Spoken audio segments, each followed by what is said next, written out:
भारत माता की, भारत माता की, इनकलाब, वंदे।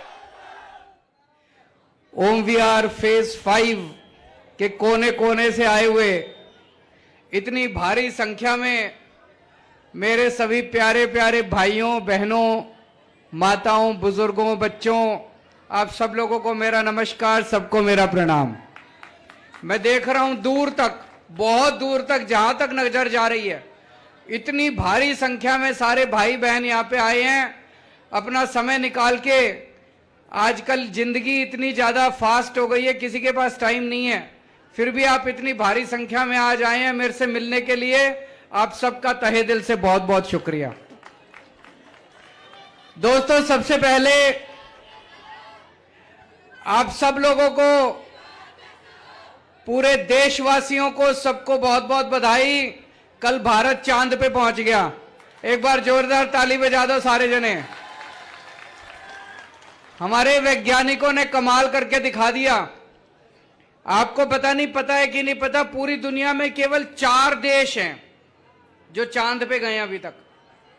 रशिया, अमेरिका, चाइना, इंडिया, केवल 4 देश हैं। हमारे वैज्ञानिकों ने हमारा सीना चौड़ा कर दिया, गर्व से सर ऊपर करके चल रहा है देश अब पूरी दुनिया के अंदर। और चांद पे एक साउथ पोल है, साउथ पोल पे जाना बड़ा मुश्किल है। अमेरिका, रशिया और चाइना जो गए वो साउथ पोल पे नहीं गए। साउथ पोल पे बहुत बड़े बड़े गड्ढे हैं, वहां पे बताते हैं ऑक्सीजन और पानी मिलने की, बर्फ मिलने की संभावना है। साउथ पोल पे जाने वाला भारत अकेला देश है पूरी दुनिया के अंदर। कल हम साउथ पोल पे गए हैं। हमारे देश में बहुत संभावनाएं हैं। हमारे देश के लोग जबरदस्त हैं। सबसे इंटेलिजेंट लोग भगवान ने इंडिया में पैदा किए हैं। यह तो हमारी गंदी राजनीति है जो आगे नहीं बढ़ने देती। कांग्रेस बीजेपी से लड़ रही है, बीजेपी आम आदमी पार्टी से लड़ रही है, ये उससे लड़ रहा है, ये उस। अरे यार, सारे मिलके काम करते हैं ना, काम करके देश को आगे बढ़ाते हैं। सारे मिलके काम करेंगे तभी तो देश आगे बढ़ेगा। जो लड़ाई झगड़ा करना है सबने चुनाव में कर लो। एक बार चुनाव खत्म हो जाए फिर आपस में लड़ना नहीं चाहिए, फिर देश को आगे बढ़ाना चाहिए। मैं ये देखता हूं, दिल्ली देश की राजधानी है, बड़ी चीज होती है राजधानी। 75 साल हो गए देश को आजाद हुए, अभी तक राजधानी के अंदर बताओ लोगों के घर में पानी पीने को नहीं आता, सीवर नहीं है, सड़क नहीं है, मोटी मोटी सुविधाएं तक नहीं है। अगर राजधानी में हम ये सुविधाएं नहीं दे पाए तो बाकी देश में तो क्या ही हाल हो रहा होगा। नहीं, गलत तो नहीं कह रहा। जब से दिल्ली में हमारी सरकार बनी है, मेरी एक ही कोशिश है, देखो जी मैं नेता तो हूं नहीं, आपके जैसे आम आदमी हूं, आपके जैसे मेरा छोटा सा परिवार है, आपके जैसे आम आदमी हूं। आम आदमी के घर में क्या समस्या है वो मैं समझता हूं।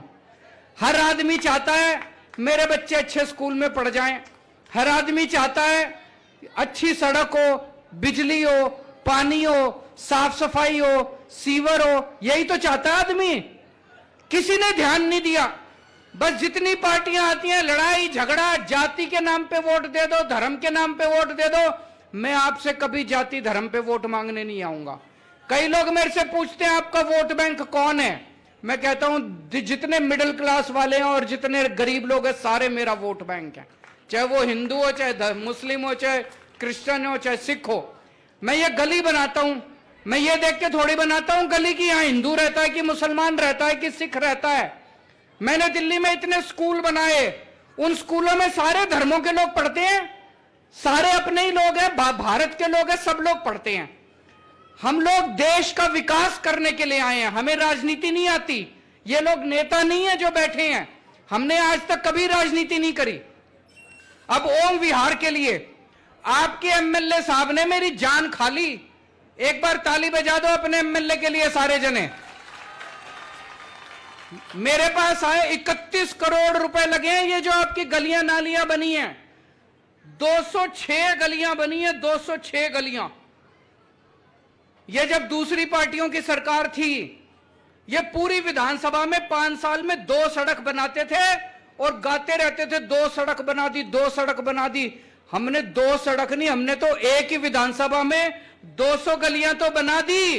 अभी पता नहीं, मैं अभी इनको बता रहा था, अगले साल दिसंबर तक विकासपुरी विधानसभा के अंदर जितनी कच्ची कॉलोनियां हैं सारी सड़कें बनवा दूंगा, मैं सारी सड़कें बनवा दूंगा।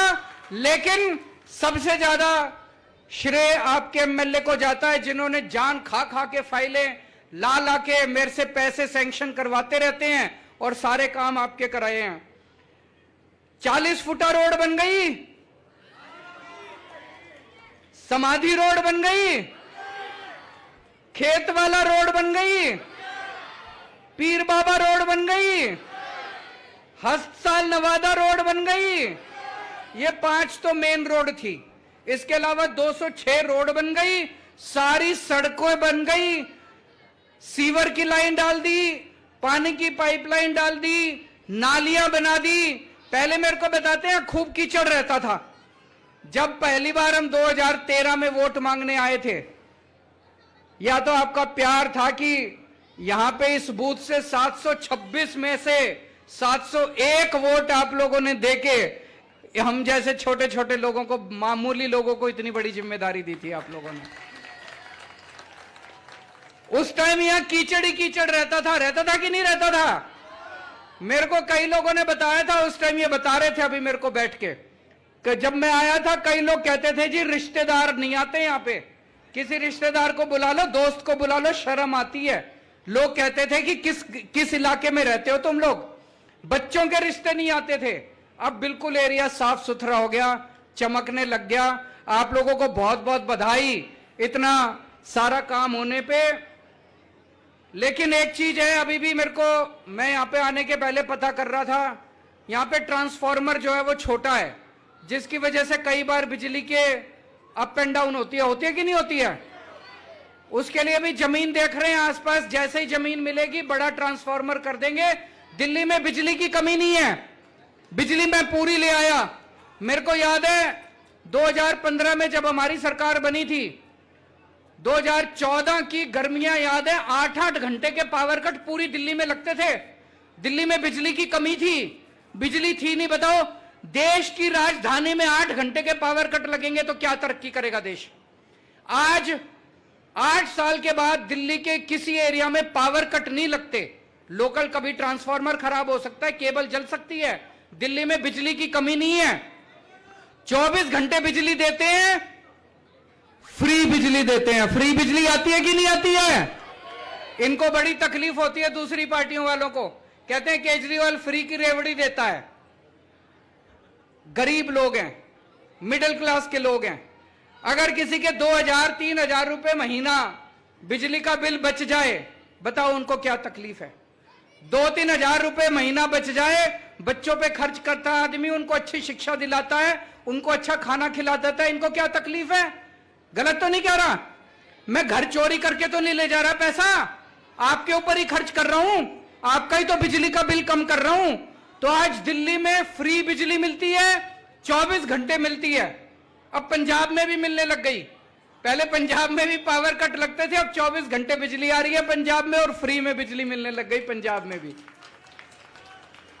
दिल्ली के अंदर सारे सरकारी स्कूल, जैसे अभी भाई साहब बता रहे थे, एमएलए साहब आपके, 14 सरकारी स्कूल है विकासपुरी में।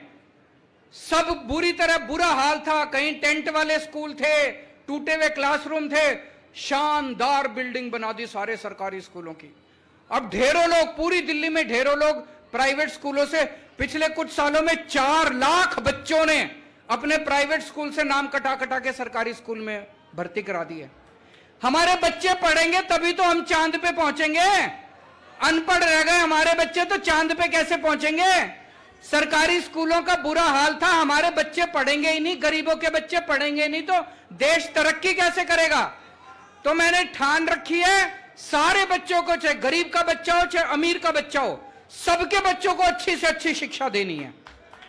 और आपके लिए पूरी दिल्ली में सरकारी अस्पतालों में फ्री में इलाज का इंतजाम कर दिया। किसी भी सरकारी अस्पताल में चले जाओ, सब कुछ फ्री है, सारी दवाइयां फ्री हैं, सारे टेस्ट फ्री हैं, चाहे कोई अमीर आदमी हो चाहे गरीब आदमी हो। तो पूरे सीसीटीवी कैमरे भी, महेंद्र जी सीसीटीवी कैमरे लग गए पूरे इलाके में, सीसीटीवी कैमरे भी लगा दिए पूरे इलाके के अंदर महिलाओं की सुरक्षा के लिए। अब अगर कोई भी बदमाशी करेगा तो सीसीटीवी कैमरे में पकड़ा जाएगा। इन लोगों ने पूरी कोशिश कर ली कि केजरीवाल को काम नहीं करने देना। कभी नोटिफिकेशन लाते हैं हमारे अधिकार छीनने के लिए, कभी अध्यादेश लाते हैं, कभी कानून बनाते हैं। क्यों? मैंने कहा भाई केजरीवाल से क्या तकलीफ है तुमको? एक ही तकलीफ है, जो काम इन्होंने 75 साल में नहीं करा वो मैंने 8 साल में करके दिखा दिया दिल्ली के अंदर। अभी और भी बहुत सारे काम करने हैं, दिल्ली को भी चमकाना है, मैं भी लगा हुआ हूं। जो काम मैंने 8 साल में करे इन्होंने 75 साल में नहीं करे। मैं इनसे कहता हूं भाई कंपटीशन करना है, काम का कंपटीशन करो। तुम्हारी दूसरे राज्यों में सरकारें हैं, वहां ऐसा काम करके दिखाओ जो काम मैंने करके दिखाया। मेरे पीछे क्यों पड़े हो? मेरी शक्तियां क्यों रोकते हो? जनता ने मेरे को ताकत दी है, जनता ने मेरे को वोट दिया, तो मेरे को काम करने का अधिकार होना चाहिए, नहीं होना चाहिए? सुप्रीम कोर्ट ने भी आदेश कर दिया, 11 मई को सुप्रीम कोर्ट का आदेश आया। सुप्रीम कोर्ट ने कहा कि दिल्ली के मुख्यमंत्री के पास सारी पावर होने चाहिए। सुप्रीम कोर्ट को भी नहीं मानते, कहते सुप्रीम कोर्ट को भी नहीं मानेंगे, उसको भी पलट दिया। हम दोबारा सुप्रीम कोर्ट चले गए। अब मुझे पूरी उम्मीद है सुप्रीम कोर्ट दिल्ली के लोगों के लिए दोबारा आदेश देगा, हमारी दोबारा शक्तियां आएंगी। लेकिन शक्तियां आती रहेंगी, चिंता मत करना, जब तक मैं जिंदा हूं शक्तियां हो ना हो आपके लिए काम जारी रहेंगे, आपके काम नहीं रुकने दूंगा। सबसे ज्यादा गंदी राजनीति इन लोगों ने कच्ची कॉलोनी वालों के साथ करी है। कच्ची कॉलोनी में कौन रहता है? कोई अमीर आदमी तो रहते नहीं, बड़ी बड़ी कोठी वाले थोड़ी रहते हैं। गरीब आदमी रहता है, जिसके पास पैसे नहीं होते वो बेचारा के छोटे मोटे मकान खरीद लेता है कच्ची कॉलोनियों के अंदर। आज तक हर चुनाव के पहले इन दूसरी पार्टी वालों ने कच्ची कॉलोनियों में आके बड़े बड़े वादे करे। अब मैं आपको बताता हूं, 2014 तक जब हमारी सरकार बनी थी, पूरी दिल्ली में केवल 250 कॉलोनियों, 262 कॉलोनियों में सड़क बनी थी केवल। और 8 साल में मैंने 850 कॉलोनियों के अंदर सड़कें बनवा दी। और अगली साल दिसंबर तक दिल्ली की सारी कच्ची कॉलोनियों में सड़कें बनवा दूंगा। 2014 तक केवल 850 कॉलोनियों में पानी पहुंचा था। पिछले 8 साल में मैंने दिल्ली की सारी कच्ची कॉलोनियों में पानी पहुंचा दिया। लोग मेरे से पूछते हैं इतना पैसा कहां से आ रहा है? इतनी सड़कें बनवा रहे हो, पानी की पाइपलाइन डाल रहे हो, सीवर की पाइपलाइन डाल रहे हो, स्कूल बनवा रहे हो, बिजली माफ कर दी, बिजली के बिल नहीं आते, पानी का बिल नहीं आता, पैसे कहां से आ रहे हैं? ईमानदार सरकार है, ईमानदार लोग हैं, पैसे बचा रहे हैं। जो पैसे की पहले लूट हुआ करती थी, वो पैसा जो नेताओं की जेब में जाता था, अब जनता की जेब में पैसा जा रहा है, जनता के लिए काम होने लग गए सारे के सारे। तो दोस्तों, अब आगे 3-4 चीजों पे मैं काम कर रहा हूं। एक तो मैंने पूरी प्लानिंग करी है, हर घर में 24 घंटे पानी पहुंचाना है। अब पानी अभी भी इस इलाके में थोड़ा गंदा आता है, इसको तो साफ करेंगे ही करेंगे। ऐसा इंतजाम करेंगे पूरी दिल्ली में कि 24 घंटे पानी आपके नल से आएगा, साफ पानी आएगा। यूं मुंह लगा के, ओक लगा के पानी पी लेना सीधा, कोई आरओ की जरूरत नहीं पड़ेगी, कोई फिल्टर की जरूरत नहीं पड़ेगी। जैसे पहले बिजली नहीं आया करती थी, सबने अपने घर में जनरेटर रख रखे थे, सबने इन्वर्टर रख रखे थे दिल्ली में। अब लोग इन्वर्टर और जनरेटर भूल गए बाकी दिल्ली में। ऐसे ही आरओ भी भूल जाओगे, फिल्टर भी भूल जाओगे, सबके घरों में साफ पानी आएगा, सीधे टूटी से आएगा, 24 घंटे आएगा। थोड़ा सा टाइम लग रहा है, सारी प्लानिंग कर रहा हूं मैं दिल्ली के लिए। यमुना साफ करने की प्लानिंग कर रहे हैं, यमुना जी को साफ करेंगे, उसकी भी पूरी प्लानिंग हम लोगों ने कर रखी है। और जितनी सड़कें टूटी पड़ी हैं दिल्ली की, सारी ठीक करा रहे हैं। आप लोगों का बहुत बहुत शुक्रिया कि आपने हमें नगर निगम में भी जम के वोट दिया और नगर निगम में हमारी सरकार बनाई। पूरी दिल्ली की सफाई भी करानी शुरू कर दी है हम लोगों ने। जगह जगह जहां कूड़े पड़े हैं, कूड़े उठवाने का काम शुरू कर दिया। थोड़ा सा टाइम लगेगा, 75 साल में इन लोगों ने बेड़ा गर्क कर दिया था, लेकिन पूरी दिल्ली को चमका के दिखाएंगे, आपको दिल्ली पे गर्व हो गया दोस्तों। बस आप लोग इसी तरह से अपना आशीर्वाद और अपना प्यार बनाए रखिए। बाकी काम खूब तेजी से चलेंगे, काम खूब होंगे। ये लोग जो मर्जी राजनीति कर लें, हमें इनसे राजनीति नहीं करनी, हमें इनसे लड़ाई झगड़ा नहीं करना। मेरे को लड़ाई झगड़ा करना नहीं आता, पढ़ा लिखा आदमी हूं, काम करना आता है और काम करके ही आपसे वोट मांगूंगा, ऐसे वोट मांगने नहीं आऊंगा। भारत माता की। बहुत बहुत धन्यवाद सर। और कहीं ना कहीं आपका हौसला यही है, ये शब्द है कि मंजिल